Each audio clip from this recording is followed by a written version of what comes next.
नमस्कार, स्वागत, अभिनंदन, आदाब, आभार, इस्तकबाल, राम राम, सत श्री अकाल, खैर मकदम है प्यारे साथियों। मैं रविंद्र अग्रवाल आप सभी लोगों का हार्दिक स्वागत करता हूं आपके अपने digital platform study with Ravindra academy पर। प्यारे साथियों, उम्मीद करता हूं कि आप सब लोग स्वस्थ होंगे, मस्त होंगे और अपनी तैयारी में व्यस्त होंगे। तो साथियों, माफ़ी चाहूँगा कि काफ़ी समय से अपना वीडियो नहीं आ पाया था, मैं किसी कारणवश वीडियो नहीं डाल पाया साथियों। तो साथियों, आज का अपना वीडियो लेक्चर होगा साथियों, जो अपना जेनेटिक्स से संबंधित है, यानी आनुवंशिकी से संबंधित जितने भी मोस्ट सिलेक्टिव क्वेश्चन हो सकते थे मैंने इस वीडियो लेक्चर में ऐड किए हैं साथियों। इससे पहले मैं आपको कुछ बताना चाहूँगा साथियों। अभी कुछ समय पहले जो सीईटी का पेपर हुआ था साथियों, उन पेपरों में आप जो 4 शिफ्ट लगी थी, उन 4 शिफ्टों में जो साइंस के जो क्वेश्चन आए हुए थे ना, उन क्वेश्चनों का एक बार एनालिसिस ज़रूर करना साथियों। अपने डिजिटल प्लेटफॉर्म पे मैंने जितने भी वीडियो लेक्चर लिए हैं ना, उनमें ज़्यादातर आपको डायरेक्ट फैक्ट के रूप में क्वेश्चन मिल जाएंगे साथियों। डायरेक्ट क्वेश्चन मिल जाएंगे आपको। बहुत सी क्वेश्चन है जो डायरेक्ट ऐसे जैसे अपनी सीरीज से है ना, as it is direct question उठे हुए हैं साथियों यहाँ इस सीरीज़ के अंदर से। तो साथियों, आप खुद अपने जहाँ जिस शिफ्ट में आपने एग्ज़ाम दिया है या अदर शिफ्ट का आप एक बार एनालिसिस ज़रूर कर लेना। साइंस के ज़्यादातर क्वेश्चन आपको इस सीरीज़ से देखने को मिल जाएंगे साथियों। इसीलिए मैं एक बार आप सभी साथियों से फिर से रिक्वेस्ट करना चाहूँगा साथियों कि आप इस वीडियो लेक्चरों को लगातार निरंतर इनसे जुड़े रहिए। और अगर पहले वीडियो लेक्चर नहीं देखे तो एक बार ज़रूर जाके देखें साथियों, क्योंकि अभी थोड़े दिन बाद में सीईटी 10+2 का भी पेपर होने वाला है और उसके बाद में पशु परिचर का जो पेपर होने वाला है, उनको उन सभी में आपके साइंस का पोर्शन आता है। तो आप दोनों के लिए, सीईटी 10+2 के लिए और पशु परिचर वाले विद्यार्थियों के लिए, ये जो सीरीज़ है वो बहुत ही अच्छे फ़ायदेमंद होने वाली है साथियों, क्योंकि सारे क्वेश्चन है वो एनसीईआरटी की बुक से लिए जा रहे हैं। और जो सीईटी है या चाहे पशु परिचर है, इनमें जनरल साइंस से क्वेश्चन पूछे जाएंगे, आपकी एनसीईआरटी से डायरेक्ट क्वेश्चन बनेंगे साथियों। इसलिए आप इस वीडियो को लाइक कीजिए, शेयर कीजिए, कमेंट कीजिए साथियों। और अगर पहली बार ही चैनल पर विजिट कर रहे हो तो चैनल को सब्सक्राइब कर लीजिए प्यारे साथियों। तो साथियों, आज अपन जैसे एक पशु परिचर का भी एक टॉपिक है, आनुवंशिकी या जेनेटिक्स, इससे संबंधित अपन आज की वीडियो लेक्चर में अध्ययन करेंगे साथियों। और मैं अब आपको बताना चाहूँगा साथियों, आपको जो भी अब आगे वीडियो लेक्चर मिलेंगे साथियों, वो सारे आपको विगत परीक्षाओं में आई हुई क्वेश्चन मिलेंगे साथियों। यानी ओल्ड क्वेश्चन पेपर आपको यहाँ ओल्ड क्वेश्चन पेपर है वो सोल्व करवाए जाएंगे प्रतियोगी परीक्षाओं में। पहले जो जितने भी साइंस के क्वेश्चन आए हुए हैं एग्जामों में, उनका सॉल्यूशन ही इस प्लेटफार्म पे अब करवाया जाएगा साथियों। क्योंकि साथियों, अभी जैसे सीईटी पशु परिचर, इनमें क्या होता है कि अब वापस इनमें जैसे कई पुरानी परीक्षाओं में आए हुए क्वेश्चन है वो रिपीट होंगे साथियों। तो साथियों, शुरू करते हैं आज की वीडियो लेक्चर की। आज का अपना जो पहला क्वेश्चन है साथियों, वो है कि आनुवंशिकी के जनक किसे कहा जाता है साथियों। Father of genetics, fathers of genetics किसे कहा जाता है, फादर्स ऑफ जेनेटिक्स किसे कहा जाता है, ये पूछा गया है आज इस क्वेश्चन में। तो आनुवंशिकी के जनक साथियों आप सभी लोगों को पता होगा। मैं बात करता हूँ ऑप्शन की, Watson Crick, Carolus Linnaeus, Gregor John Mendel या फिर या फिर साथियों बीरबल। तो साथियों, आनुवंशिकी के जो जनक है साथियों, वो है ग्रेगर जॉन मेंडल। तो ऑप्शन सी इस क्वेश्चन का राइट आंसर होगा साथियों, क्योंकि मेंडल ने आनुवंशिकी से संबंधित 3 नियम दिए थे साथियों।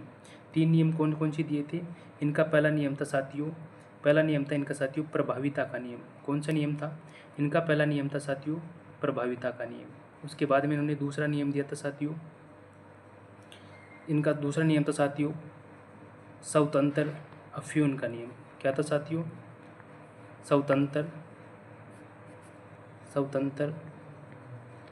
अफ्यूहन, स्वतंत्र अफ्यून का नियम। और इनका तीसरा नियम था साथियों पृथक्करण का नियम। क्या था साथियों? पृथक्करण का नियम। ये तीन नियम इन्होंने आनुवंशिकी से संबंधित 3 नियम दिए थे। और इन्होंने साथियों, आप याद रखिए साथियों, ग्रेगर जॉन मेंडल ने मटर के पादप के ऊपर, यानी जो मटर था उसके ऊपर अपने प्रयोग किए थे। और वो मटर था साथियों उद्यान मटर। कौन सा मटर था साथियों? जो मटर का पादप था साथियों वो था उद्यान मटर, यानी जिसका जो वानस्पतिक नाम आपको पूछा जा सकता है साथियों, वानस्पतिक नाम है साथियों पाइसम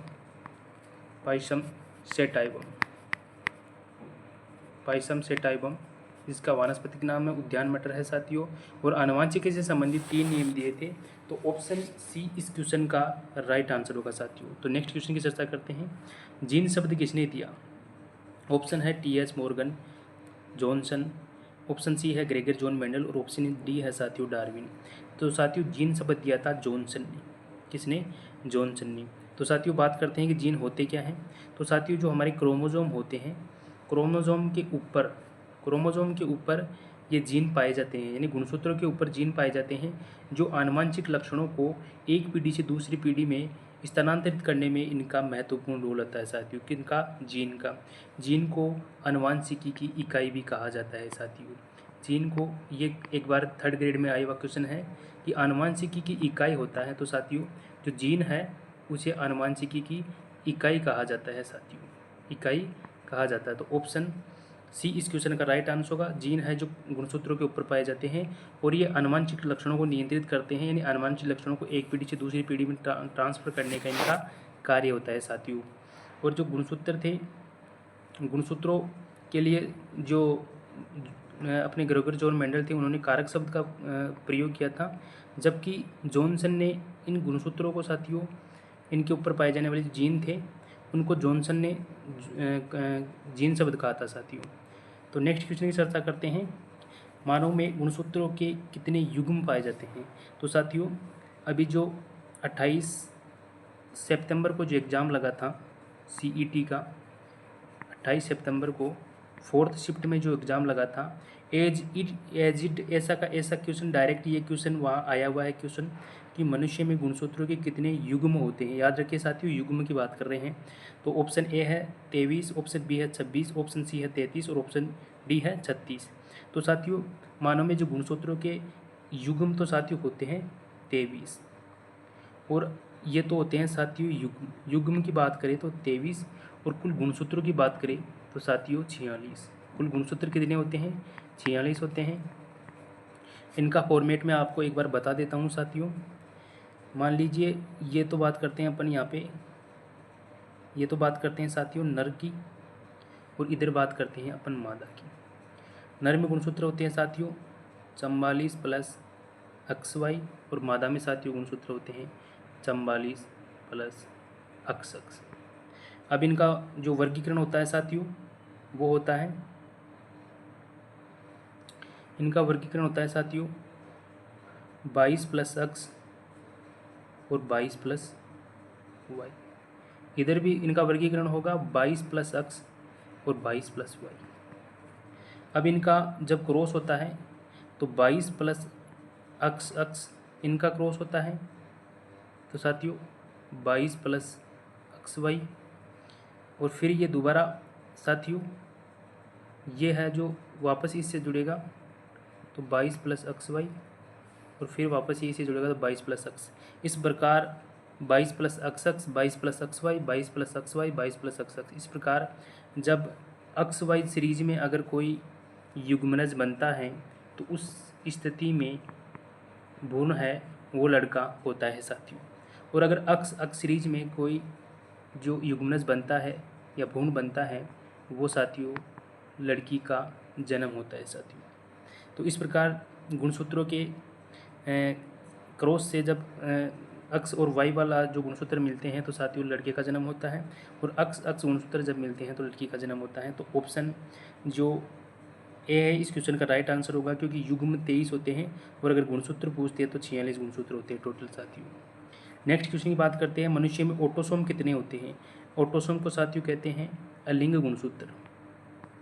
अलिंग गुणसूत्र यहाँ पूछा जा रहा है कि मनुष्य में कुल अलिंग गुणसूत्र या फिर ऑटोसोम कितने होते हैं। तो साथियों मनुष्य में जो अलिंग गुणसूत्र होते हैं साथियों वो होते हैं अपने पास 22 साथियों, क्योंकि नर के पास 22 प्लस XY और मादा के पास होते हैं साथियों जब वर्गीकरण होता है तो 22 प्लस XX।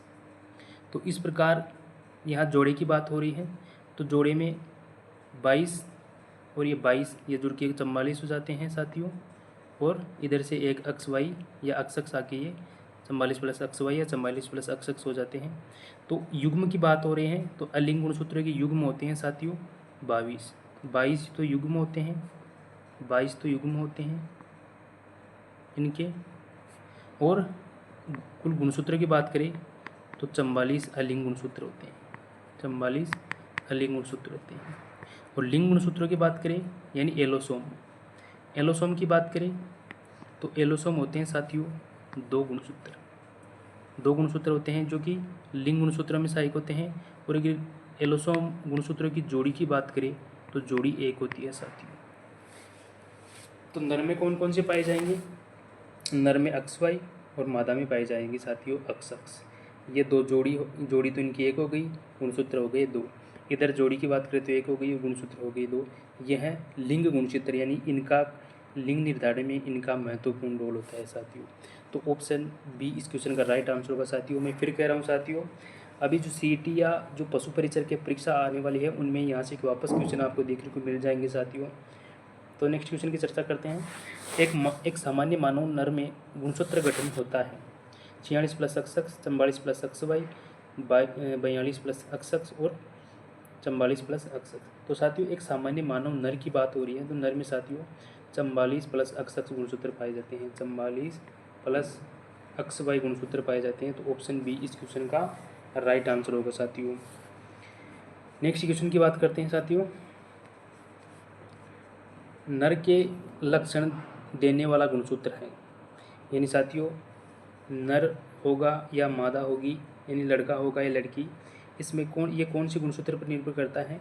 तो साथियों जो Y गुणसूत्र होता है, ये Y गुणसूत्र है नर में, ये नर में है और ये मादा में है XX। तो ये जो Y गुणसूत्र है नर का, उस पर निर्भर करता है कि लड़का होगा या लड़की। तो ऑप्शन बी इस क्वेश्चन का राइट आंसर होगा साथियों। तो ऑप्शन बी इस क्वेश्चन का ऑप्शन सी इस क्वेश्चन का राइट आंसर होगा साथियों। नेक्स्ट क्वेश्चन की चर्चा करते हैं।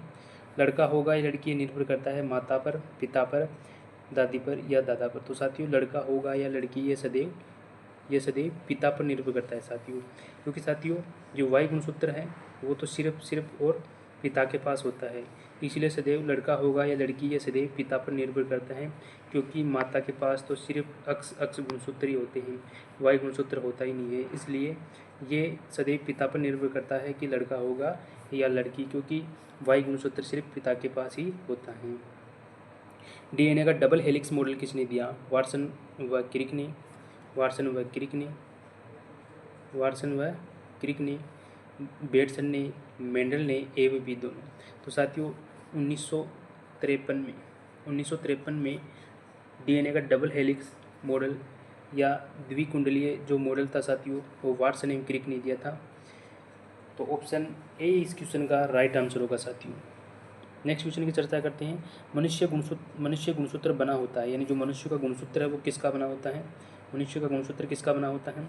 एक सूत्री RNA से, द्विसूत्री RNA से, एक सूत्री DNA से या द्विसूत्री DNA से। तो साथियों जो मनुष्य का क्रोमोसोम या गुणसूत्र होता है वो द्विसूत्री DNA से बना होता है। किससे? द्विसूत्री DNA से बना होता है। तो ऑप्शन डी इस क्वेश्चन का राइट आंसर होगा साथियों।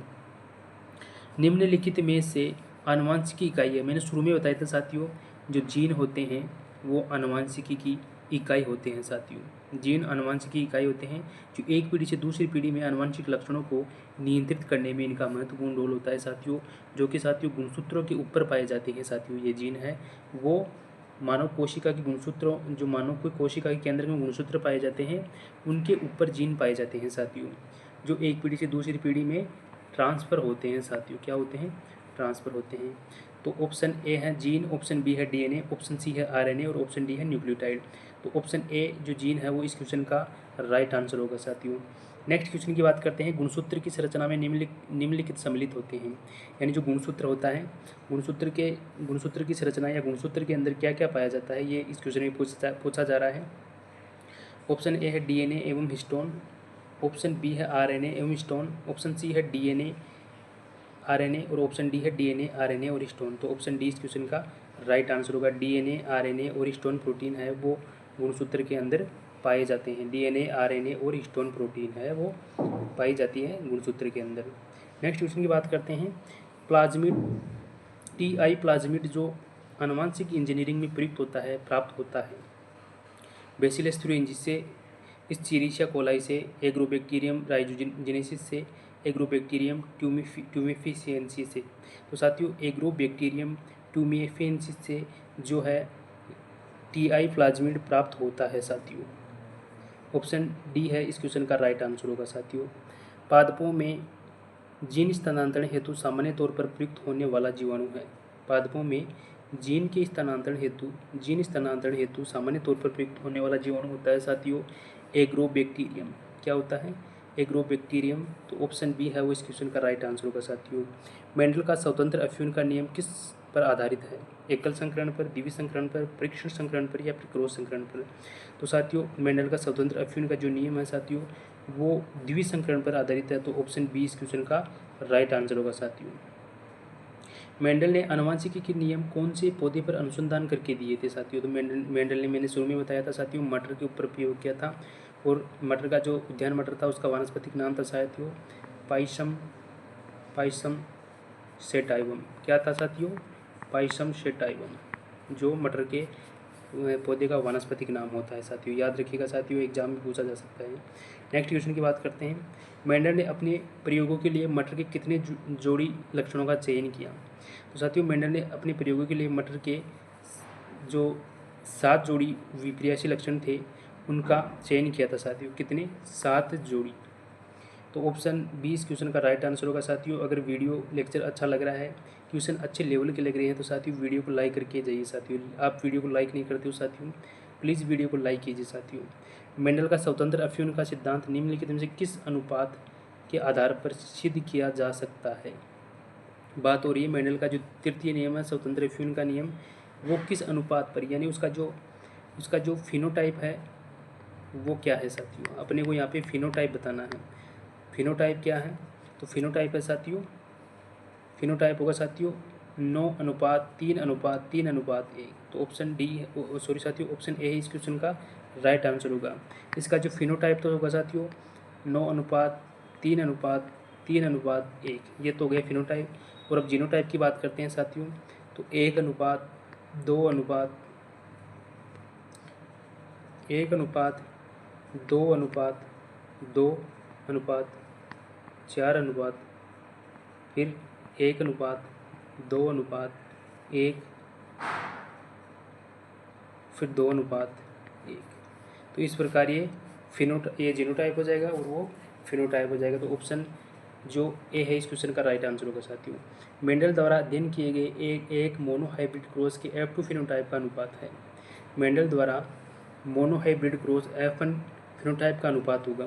फिनोटाइप है वो मेंडल का फिनोटाइप होगा साथियों, फिनोटाइप होगा 3:1। और जीनोटाइप की बात करें साथियों, जीनोटाइप, तो जीनोटाइप होगा साथियों 1:2:1। ये फिनोटाइप है, ये जीनोटाइप है। तो ऑप्शन जो सी है इस क्वेश्चन का राइट आंसर होगा साथियों। नेक्स्ट क्वेश्चन की बात करते हैं। निम्न में से कौन सा एक अपूर्ण प्रभाविता का उदाहरण है? मटर, पपीता, स्नैपड्रैगन या टमाटर? तो जो अपूर्ण प्रभाविता का उदाहरण है साथियों वो होता है स्नैपड्रैगन। तो ऑप्शन सी है वो इस क्वेश्चन का राइट आंसर होगा साथियों। नेक्स्ट क्वेश्चन की चर्चा करते हैं। मेंडल ने मटर के अलावा एक और पादप पर कार्य किया था, वह पादप था मक्का, बीन, हिरेशियम या फिर एंटीराइम? तो साथियों जो मटर के अलावा और कौन सा पादप था? तो वो हिरेशियम पादप था साथियों। तो ऑप्शन सी है वो इस क्वेश्चन का राइट आंसर होगा साथियों।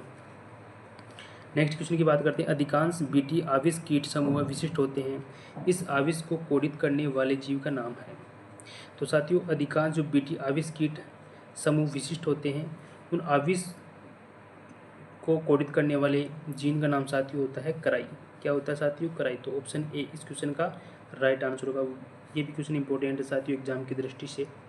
नेक्स्ट क्वेश्चन की बात करते हैं। बीटी पादप में बीटी का मतलब है, बीटी पादप में बीटी का मतलब है भारत प्रौद्योगिकी, वनस्पतिक प्रौद्योगिकी, बेसिलस थ्यूरिंजिसिस या फिर जैव प्रौद्योगिकी? तो बेसिलस थ्यूरिंजिसिस जो ऑप्शन सी है इस क्वेश्चन का राइट आंसर होगा साथियों। बीटी पादप की जो फुल फॉर्म है, बीटी से तात्पर्य यहाँ पर बेसिलस थ्यूरिंजिसिस है। तो ऑप्शन सी इस क्वेश्चन का राइट आंसर होगा। डीएनए व आरएनए में समानता है कि दोनों न्यूक्लियोटाइड के बहुलक हैं, द्विसूत्रीय हैं, इनमें समान शर्करा है, इनमें समान पिरिमिडीन है। तो जो डीएनए और आरएनए में समानता ये है कि ये दोनों है साथियों न्यूक्लियोटाइड के बहुलक होते हैं। क्या होते हैं? डीएनए आरएनए ये न्यूक्लियोटाइड के बहुलक होते हैं। तो ऑप्शन ए इस क्वेश्चन का राइट आंसर होगा साथियों। डीएनए का चाकू है, डीएनए का चाकू किसे कहा जाता है? लाइगेज, गायरेज या फिर प्रतिबंधित एंडोन्यूक्लिएज या हेलिकेज? तो जो एंडोन्यूक्लियस है साथियों, वो डीएनए का चाकू यानी ये डीएनए को काटने का कार्य करता है। कौन? प्रतिबंधित एंडोन्यूक्लियस। ये होता है साथियों एंडोप्लाज्मिक ये साथियों होता है एंडोप्लाज्मिक रेटिकुलम। एंडोप्लाज्मिक रेटिकुलम यानी ये जो प्रतिबंधित एंडोन्यूक्लियस होता है वो डीएनए का चाकू यानी डीएनए को काटने का कार्य करता है। तो ऑप्शन सी इस क्वेश्चन का राइट आंसर होगा। निम्नलिखित में से कौन सा नाइट्रोजन क्षार डीएनए से संबंधित नहीं है? तो साथियों डीएनए में 4 नाइट्रोजन क्षार पाए जाते हैं। कौन कौन से? एडेनिन, थाइमिन, गवानीन और साइटोसिन। ये 4 नाइट्रोजन क्षार पाए जाते हैं साथियों, जिनमें जो एडेनिन है वो एडेनिन थाइमिन से डबल हेलिक्स बॉन्ड से जुड़ा होता है, और जो गवानीन होता है वो साइटोसिन से ट्रिपल हाइड्रोजन बॉन्ड से जुड़ा होता है साथियों।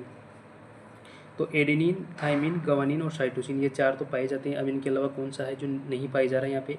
एडेनिन तो है, यूरेसिल की बात, यूरेसिल नहीं होता है साथियों। गवानीन है साथियों, एडेनिन है साथियों, और साइटोसिन है। तो ये थाइमिन नहीं है, थाइमिन की जगह से यहाँ पे यूरेसिल दे दिया, जो कि गलत है। तो इस क्वेश्चन का राइट आंसर होगा साथियों option B uracil. Next question की बात करते हैं, क्योंकि साथियों थाइमिन के स्थान पर जो यूरेसिल पाया जाता है वो पाया जाता है साथियों आरएनए में थाइमिन के स्थान पर यूरेसिल आ जाता है साथियों। तो इसको याद रखिएगा साथियों, थाइमिन तो होता है आरएनए में, थाइमिन तो होता है डीएनए में, और यूरेसिल होता है आरएनए में। तो ऑप्शन बी इस क्वेश्चन का राइट आंसर होगा साथियों। नेक्स्ट क्वेश्चन की बात करते हैं, कौन सा नाइट्रोजन क्षार पिरिमिडीन का भाग नहीं है? यूरेसिल, थाइमिन, साइटोसिन और गवानीन। तो साथियों जो गवानीन होता है वो नाइट्रोजन क्षार पिरिमिडीन का भाग नहीं होता है। कौन? गवानीन। तो ऑप्शन डी इस क्वेश्चन का राइट आंसर होगा। आरएनए अणु में थाइमिन के स्थान पर पाए जाने वाला नाइट्रोजन क्षार है। आरएनए अणु में थाइमिन के स्थान पर, मैंने बताया था साथियों, जो आरएनए होता है उसमें थाइमिन के स्थान पर यूरेसिल पाया जाता है। थाइमिन तो पाया जाता है डीएनए में, जबकि जो यूरेसिल पाया जाता है आरएनए में। यही क्वेश्चन में पूछा जा रहा है कि थाइमिन के स्थान पर पाए जाने वाला नाइट्रोजन क्षार है। ऑप्शन देखते हैं, एडेनिन, यूरेसिल, गवानीन, साइटोसिन। तो यूरेसिल पाया जाता है थाइमिन के स्थान पर। तो ऑप्शन जो भी है इस क्वेश्चन का राइट आंसर होगा साथियों। नेक्स्ट क्वेश्चन की चर्चा करते हैं। आरएनए का मुख्य कार्य है पाचन क्रिया में सहायता करना, प्रोटीन संश्लेषण में सहायता करना, दोनों में उपरोक्त में से कोई नहीं।